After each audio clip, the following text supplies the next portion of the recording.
Ok.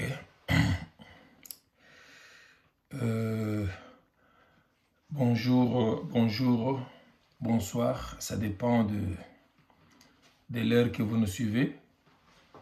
Nous sommes venus encore ce soir ou ce jour pour partager la parole de Dieu sur mettre en pratique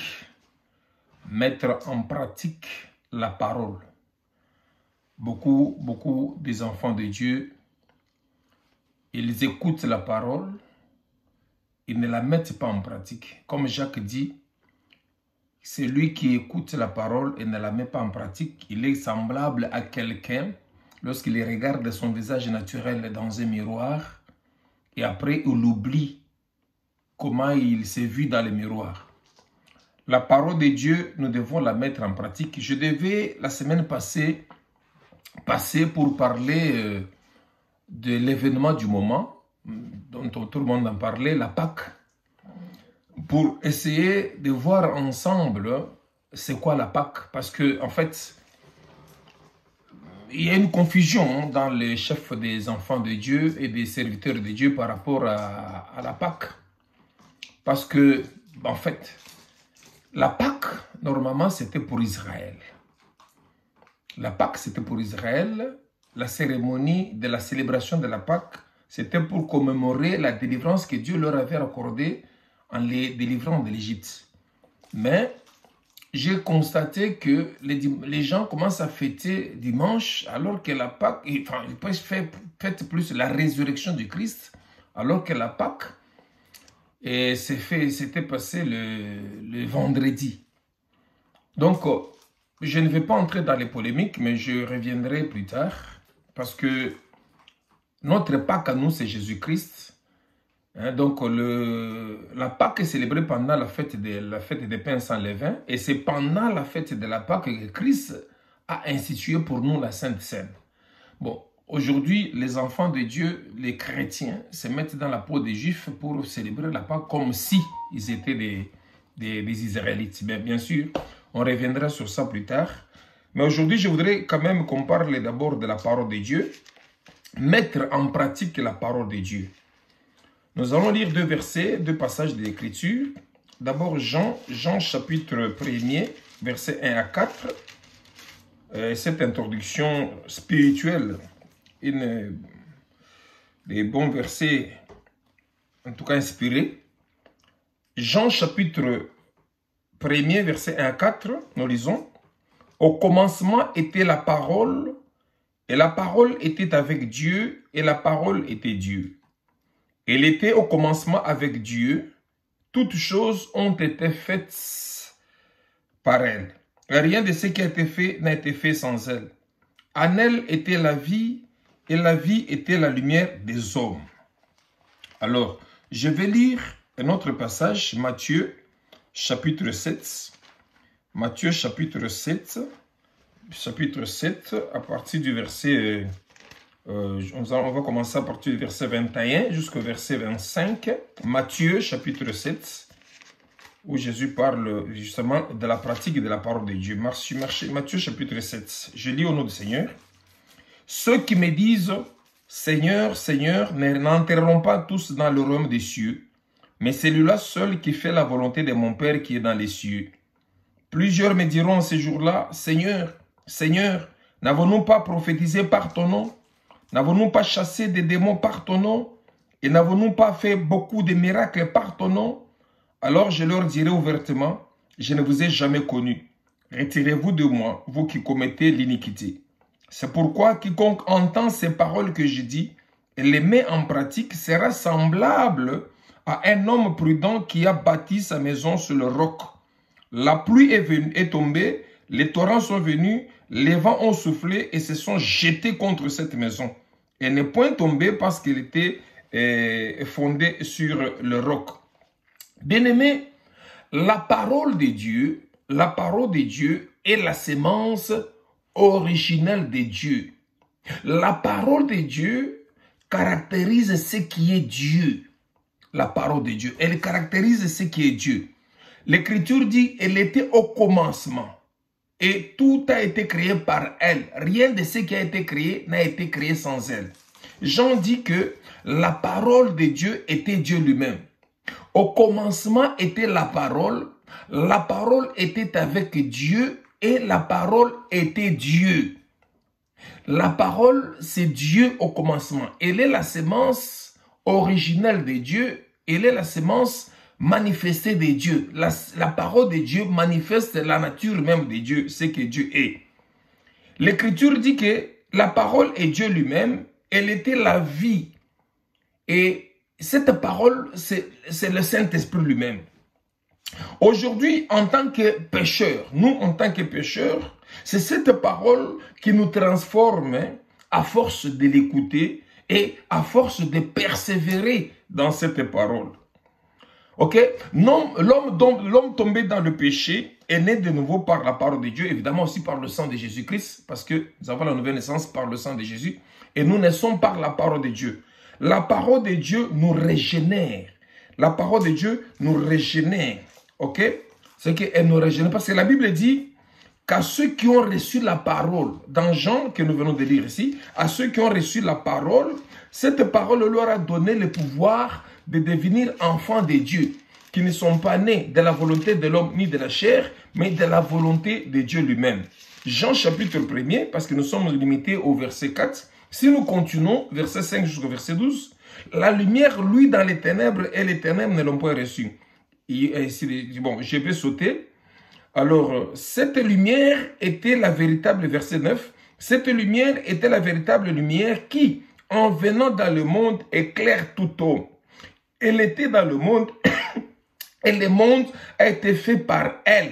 Et le monde ne l'a point connue. Elle est venue chez les siens et les siens ne l'ont point reçue. Mais à tous ceux qui l'ont reçu, à ceux qui croient en son nom. Donc, la parole de Dieu a un nom.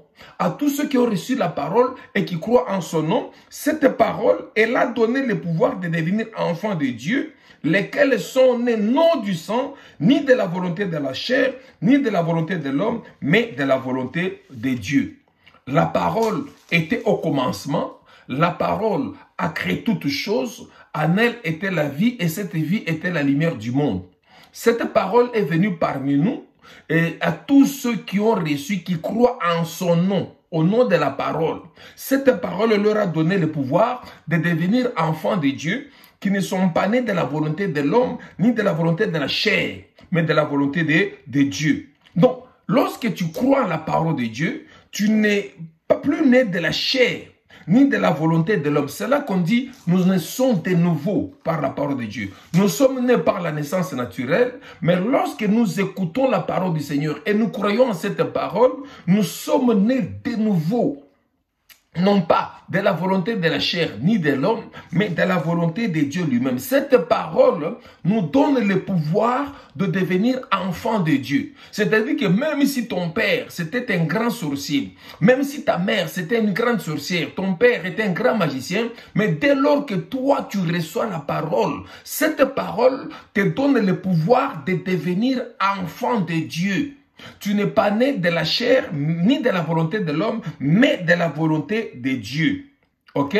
Mais l'apôtre Pierre dit que, ayant purifié, quand nous croyons en Dieu, Christ ayant purifié nos âmes en obéissant à la vérité pour avoir un amour fraternel, nous avons été régénérés par la parole. C'est-à-dire que nous avons été renouvelés, régénérés, restaurés par la parole, au point que nous ne marchons plus dans le mal, dans le péché, mais nous marchons maintenant dans la parole de Dieu, en mettant cette parole de Dieu en pratique.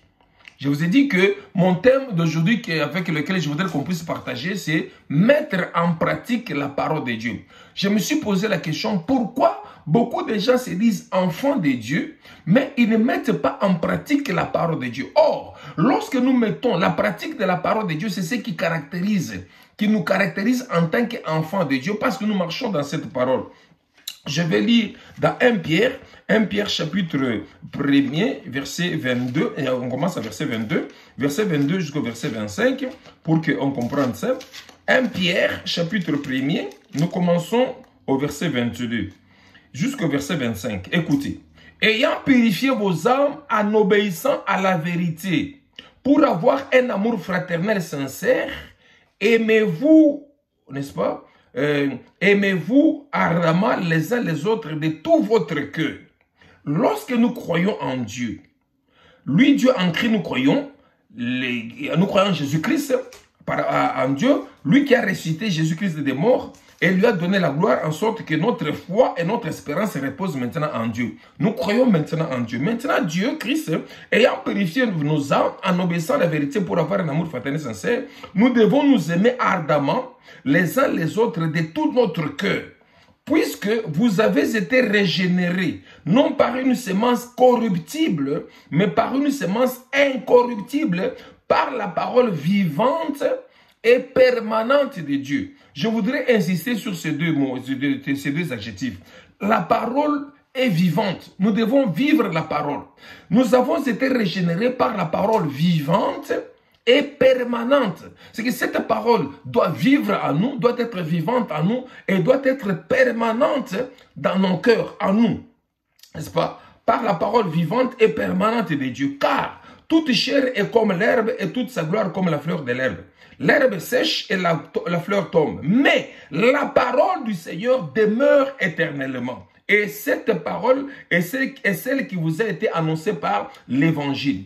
Donc, lorsque nous avons cru au Seigneur, en croyant au Seigneur, il a purifié nos âmes pour que nous puissions avoir un amour sincère afin que nous puissions nous aimer parce que nous avons été régénérés par la parole vivante et permanente de Dieu. Cette parole doit être vivante et permanente dans nos cœurs. Ce n'est pas qu'on est dans la parole seulement quand on est en retraite. Il y a des gens qui montrent qu'ils sont dans la parole lorsqu'ils sont en prière, en retraite. D'autres lorsqu'ils sont à l'église, au culte. C'est en ce moment-là que les gens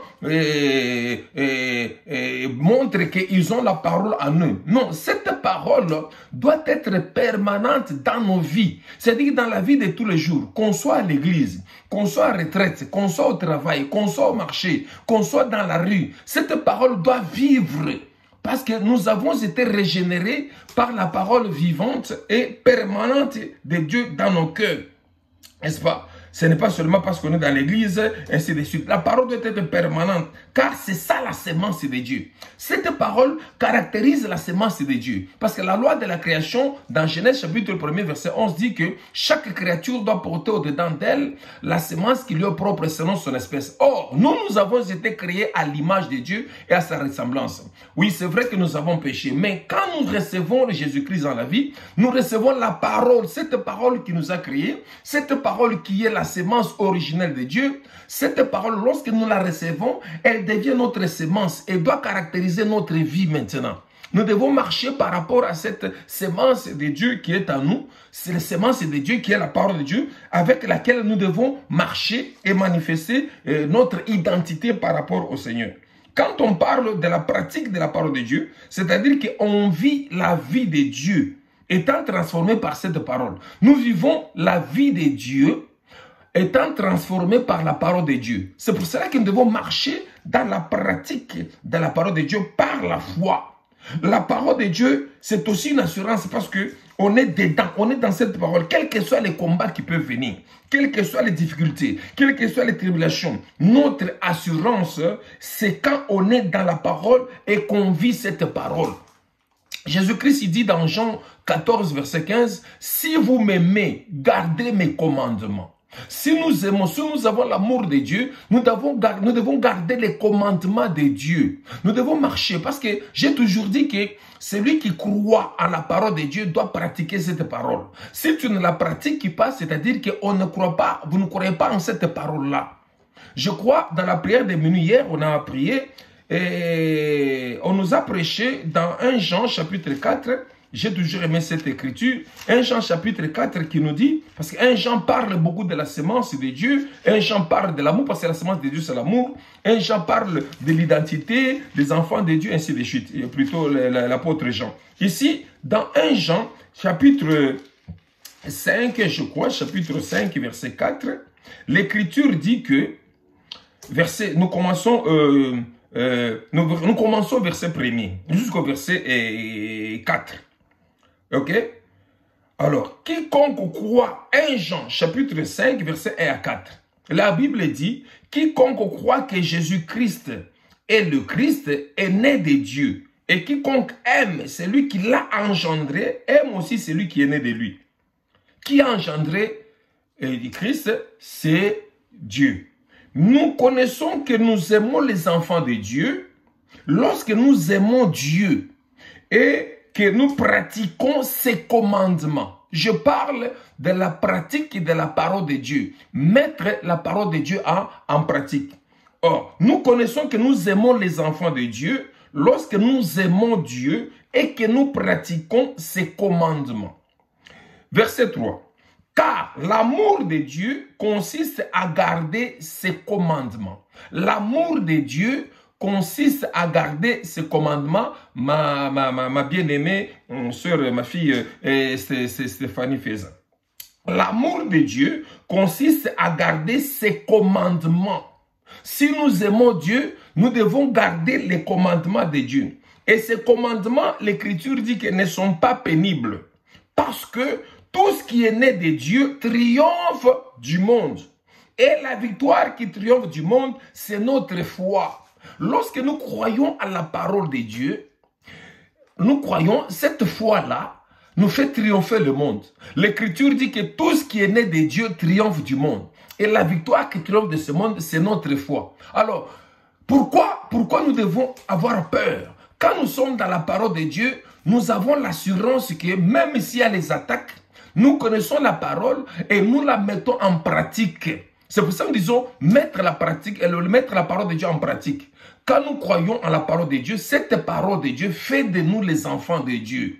Et en faisant de nous les enfants de Dieu, nous avons la semence de l'amour en nous. Nous allons aimer Dieu et nous allons aimer ses commandements. Et ces commandements ne sont pas pénibles, selon ce que dit l'Écriture. Car l'amour de Dieu consiste à garder ses commandements et ces commandements ne sont pas pénibles. Parce que tout ce qui est né de Dieu, si tu crois que tu es né de Dieu, n'est-ce pas? Tout ce qui est né de Dieu triomphe de ce monde.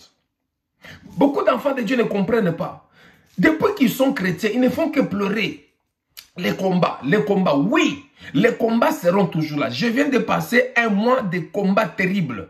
Je ne peux pas le dire parce que, bon, moi-même, je connais ce que je suis en train de vivre, ce que Dieu est en train de faire pour moi. Donc, beaucoup de gens ne font que pleurer. Je suis combattu, je suis combattu. Je ne peux pas pleurer tant que je suis dans la parole, tant que je connais la parole, tant que je connais les privilèges que cette parole m'accorde. La Bible dit, comme on nous a prêché par le pasteur la nuit, plutôt la prière de minuit, parce que tout ce qui est né de Dieu triomphe du monde. Et la victoire qui triomphe du monde, c'est notre foi. Bien-aimé, la foi que vous avez cette foi en quoi? Vous avez cette foi à la parole de Dieu.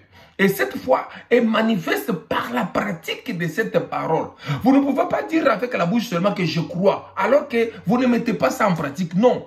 La foi, c'est mettre en pratique la parole de Dieu en laquelle nous croyons. Et là, tu es dans l'assurance parce que tu crois dans cette parole-là. Tu es dans l'assurance. Cette parole de Dieu nous met dans l'assurance. Nous sommes dans l'assurance quand on est dans la parole de Dieu et qu'on la vit. Il faut la vivre. Il ne faut pas seulement parler, confesser. Il faut la vivre. Vivre la parole de Dieu, c'est ce qui fait de toi, c'est ce qui fait de toi que tu sois dans l'intégrité, ce qui fait de toi et qui te donne une assurance. Comme les amis de Job disaient à Job que ta crainte de l'Éternel est ton assurance. Quand nous craignons Dieu, quand nous marchons avec Dieu, je ne peux pas avoir peur des sorciers. Il y a des gens qui vont dans le monde des ténèbres, le monde pandémonium, pour invoquer mon nom, pour faire les histoires, me jeter. Ces histoires-là, c'est nul, c'est rien. Ils sont en train de passer le temps pour rien. Je suis dans la parole, je suis enfant de Dieu. J'ai été régénéré par la parole vivante et permanente de Dieu. Et cette parole doit être mise en pratique. Que Dieu soit béni.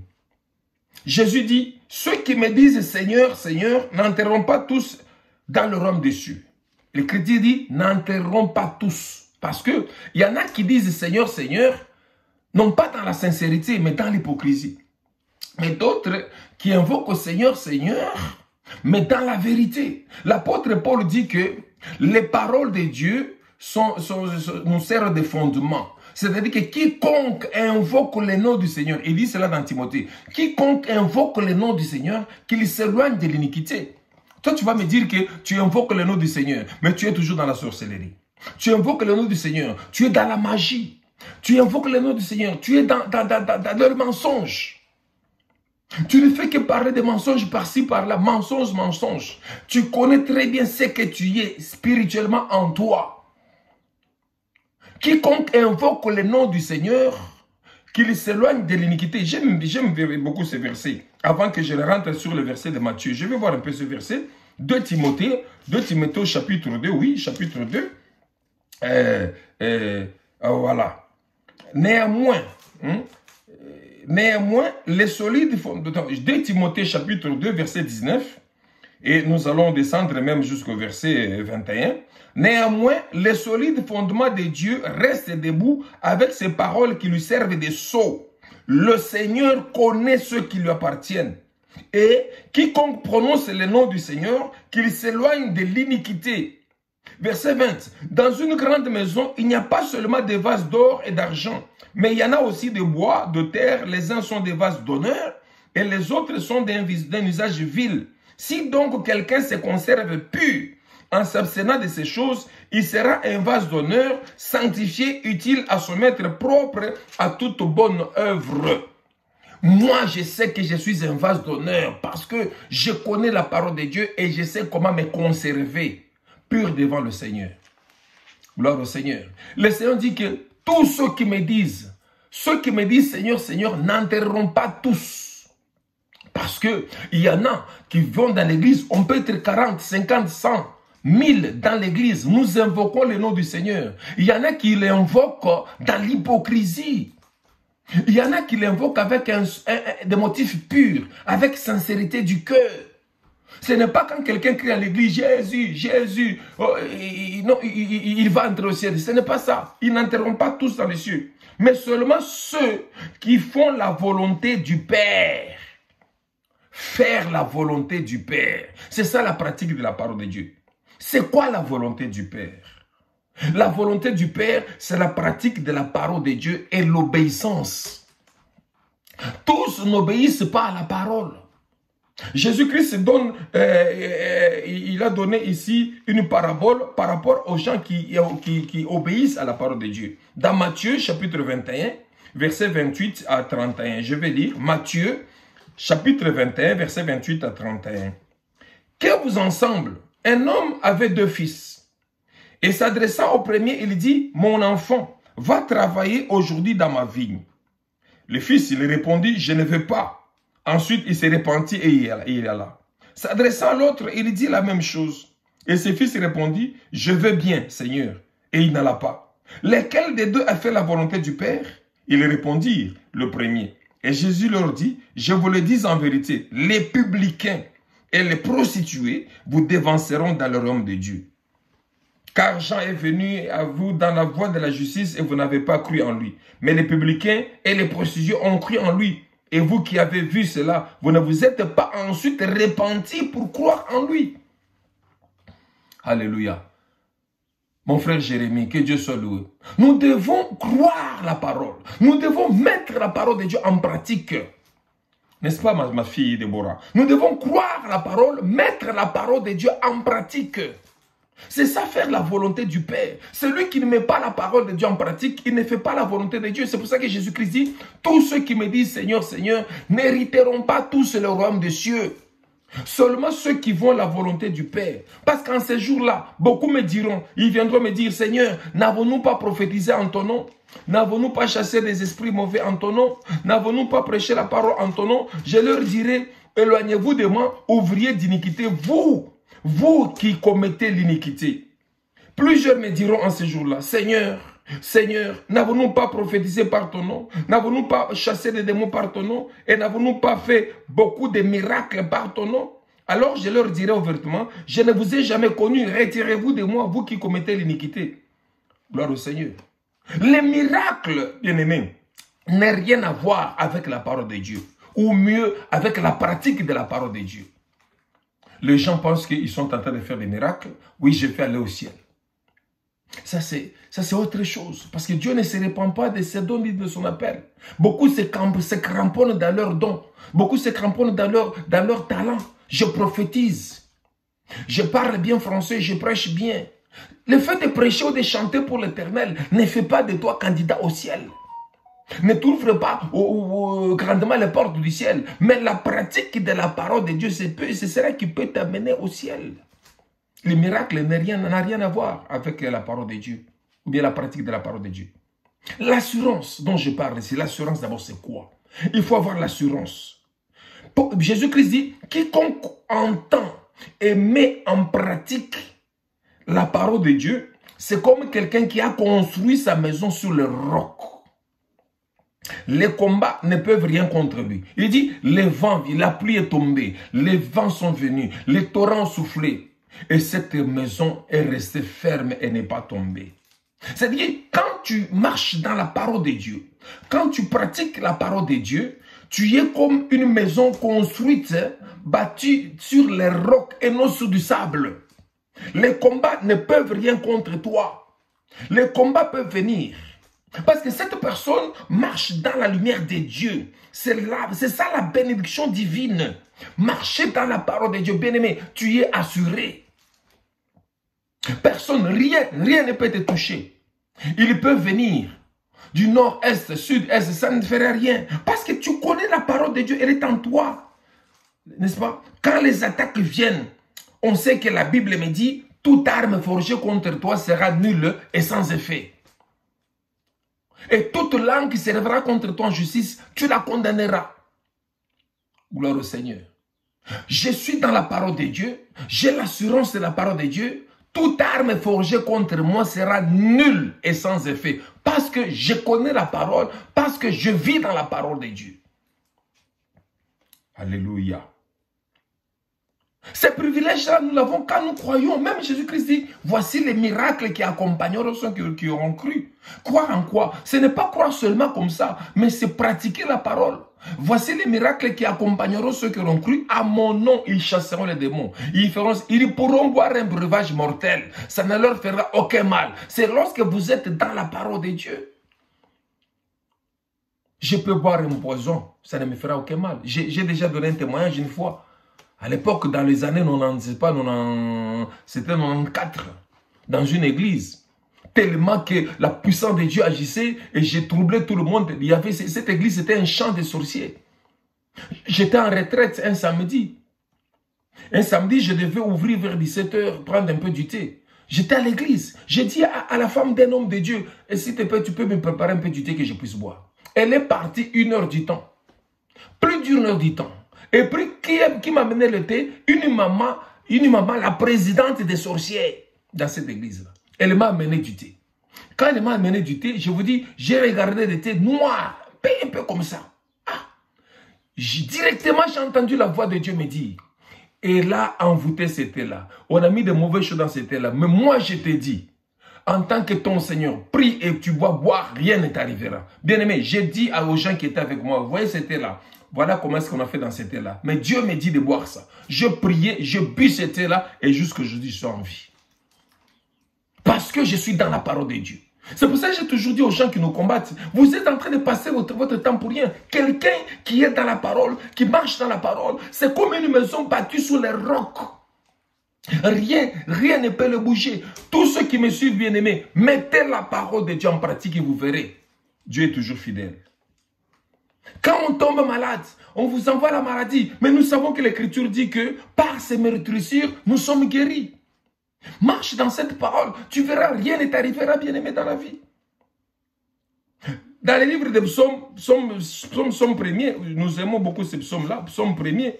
L'Écriture dit dans psaume premier, et c'est un conseil qu'on donne aux gens pour marcher dans la parole. Heureux l'homme qui ne marche pas selon les conseils des méchants.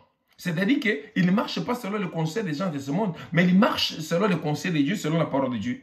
Heureux l'homme qui ne marche pas selon le conseil des méchants, qui ne s'arrête pas sur la voie des pécheurs et qui ne s'assied pas en compagnie de moqueurs, mais qui trouve son plaisir où? Dans la loi de l'Éternel, qui trouve son plaisir dans la parole de Dieu. Gloire au Seigneur. et qui la médite jour et nuit. La parole ici, vous la méditez jour et nuit. Vous pratiquez cette parole, qui la médite jour et nuit. Il est comme un arbre planté près d'un courant d'eau, qui donne son fruit en sa saison, et dont le feuillage ne se flétrit point. Tout ce qu'il fait lui réussit. Il n'en est pas ainsi des méchants. Ils sont comme la paille que le vent dissipe. C'est pourquoi les méchants ne résistent pas au jour du jugement, ni les pécheurs dans l'assemblée des justes. Car l'Éternel connaît la voie des justes, et la voie des pécheurs mène à la ruine. Gloire au Seigneur. Heureux l'homme, c'est la bénédiction spirituelle. Est-ce que tu donnes ton fruit en ta saison? C'est lui qui marche dans la parole de Dieu. C'est comme un arbre planté près d'un courant d'eau et qui donne son fruit en sa saison. Son feuillage ne flétrit jamais. Vous allez voir cette personne, il est toujours dans la joie. Cette personne, elle est toujours heureuse. Cette personne, elle a toujours bonne mine. L'onction du Seigneur, l'huile de Dieu se répand toujours sur elle. Est-ce que tu donnes ton fruit en ta saison? Gloire au Seigneur.